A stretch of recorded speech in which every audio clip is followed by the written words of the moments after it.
Le parti Boom GT, BJT, a démenti les rumeurs de tension avec le leader de la coalition, le parti Pheu Thai, en affirmant que la visite de la première ministre Paetongtarn Shinawatra dans la province de Buriram jeudi, bastion politique du BJT, n'était pas une manœuvre politique. Chechanok Chitchob, secrétaire général du BJT, a déclaré que la coalition restait solide.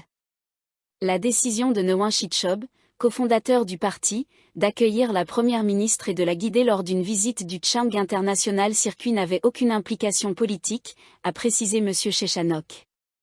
M. Newin, considéré comme le leader de facto du parti, agissait simplement en tant qu'hôte courtois, et le parti souhaitait partager le modèle de Buriram avec la première ministre afin qu'il puisse être adapté à d'autres provinces, a ajouté M. Chechanok.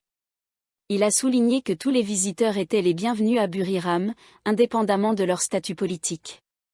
Madame Paetongtarn était à Buriram pour inaugurer un atelier gouvernemental sur le développement provincial.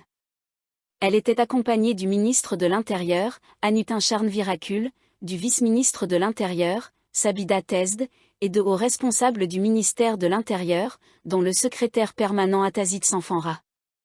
Selon M. Chechanok, le Chang International Circuit a été présenté comme un modèle d'organisation d'événements, conçu en mettant l'accent sur l'expérience des spectateurs et des prix de billets abordables. Il a insisté sur le fait que le renouvellement du contrat de la Thaïlande pour accueillir le MotoGP sur ce circuit n'avait pas été abordé lors de la visite de la Première ministre. La Première ministre ainsi que le ministre du Tourisme et des Sports, Sorawon-Thientom, ont confirmé que toute décision serait fondée sur la viabilité économique plutôt que sur des considérations politiques, a-t-il souligné. Des rumeurs sur l'intention du gouvernement de mettre fin à son parrainage du Grand Prix MotoGP ont récemment circulé après que M. Newin a publié sur Facebook que l'autorité des sports de Thaïlande lui avait indiqué que le gouvernement ne prolongerait pas le contrat au-delà de la course de l'année prochaine.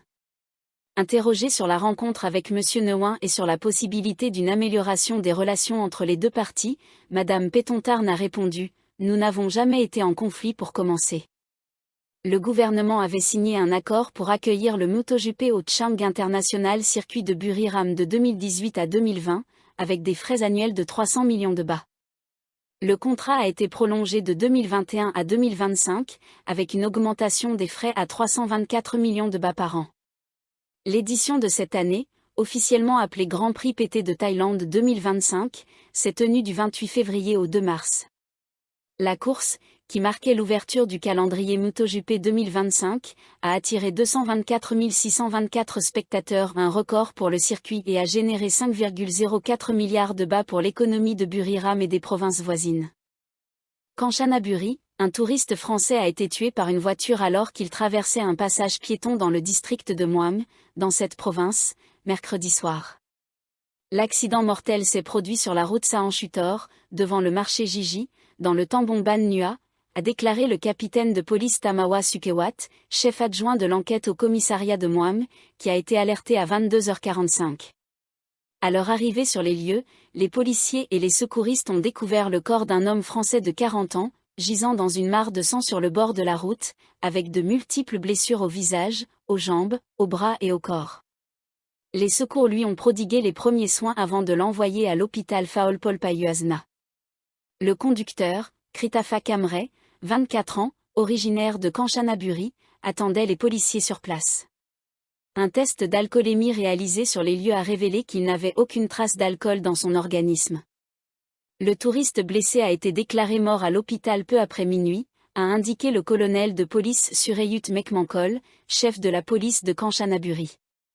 Le corps a été envoyé à l'hôpital général de la police à Bangkok pour une autopsie. L'ambassade de France a été informée du décès. Les images de vidéosurveillance prises sur les lieux montrent l'homme français traversant la route depuis le marché. Après avoir franchi le séparateur de voies et fait 2 ou 3 pas sur le passage piéton, il a été violemment percuté par la voiture conduite par M. Kritafa. Selon la police, l'enquête a révélé que le conducteur avait traversé le passage piéton sans freiner. L'homme français a tenté de sauter pour éviter l'impact, en vain. La police a inculpé le conducteur pour conduite imprudente ayant causé la mort. Il est actuellement en garde à vue. Une liste de meubles coûteux, préparée pour un nouveau bâtiment en construction pour le Bureau d'audit de l'État, SAO, qui s'est effondré lors du tremblement de terre de vendredi, a suscité une vive réaction sur les réseaux sociaux. La page Facebook Strong Anti-Corruption Thaïlande, qui compte plus de 180 000 abonnés, a publié mercredi des détails sur les dépenses du bâtiment, y compris le coût des meubles et des aménagements. Parmi les révélations les plus frappantes figuraient les prix élevés des articles destinés aux bureaux administratifs du SAO, a déclaré le groupe, connu pour publier des documents, des images et des enquêtes mettant en lumière d'éventuelles corruptions, des usages abusifs des fonds publics et des inefficacités dans les projets gouvernementaux.